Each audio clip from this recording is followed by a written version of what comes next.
Mr. Dahmer, with some issues that I raised in my opening statement.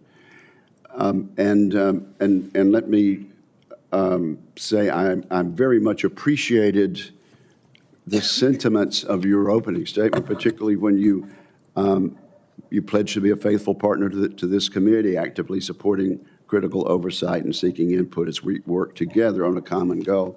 I appreciate that. Let's talk about this instance that I mentioned when President Trump was asked who in the administration had ordered a pause on Ukraine aid. He stated, "I don't know. Why don't you tell me?" At that time, you were serving as a senior advisor to the Undersecretary for Policy. What happened there? What's your assessment of that decision in light of the President's comments?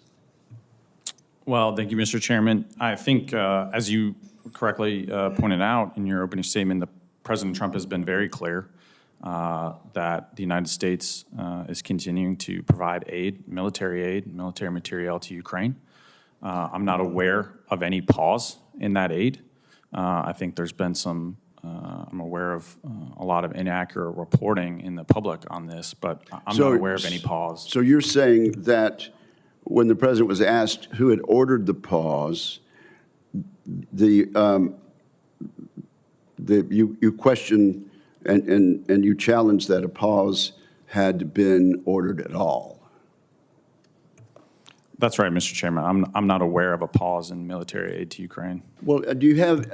Can you give us some insight as to how you think that that information, inaccurate though you say it was imparted to the public in such a general way? I read stories in the news almost on a daily basis that have inaccurate reporting about the government, about the Pentagon.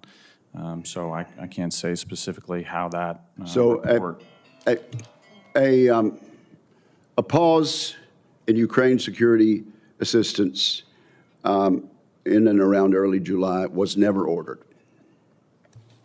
Mr. Chairman, excuse me, I'm not aware of any pause in aid to Ukraine. Okay. Well, I think we can all agree, though, that there was a rather abrupt withdrawal of a brigade from Romania. Did you consult with the Romanians prior to the decision to withdraw the brigade from Europe? Mr. Chairman, I understand that our allies, including the Romanians, were consulted prior to the order being given. And who did the consultation within your office?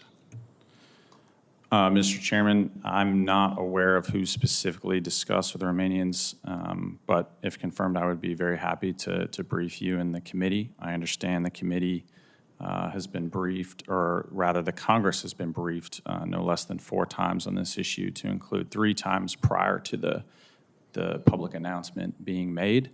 There was a classified briefing yesterday, to my understanding, but again, if confirmed, I would absolutely commit to. We may ask for some clarification then on the record, and there'll be another round. Is there a backfill plan for those forces we're withdrawing?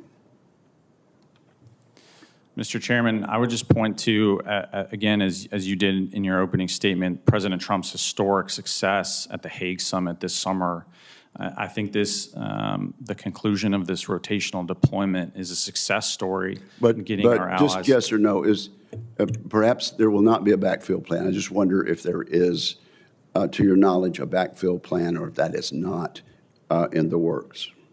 Mr. Chairman, I certainly wouldn't want to get ahead of the Secretary or the President's decision space on future global force management decisions. So well, I certainly agree with that, sir. I certainly agree with that. But I think it's fair to ask, to your knowledge, are we planning further drawdowns? To your knowledge. Mr. Chairman, I'm not aware of specific plans for future drawdowns, but absolutely, if confirmed, I would commit to ensuring that you and the committee are fully briefed in a classified setting and at the appropriate time.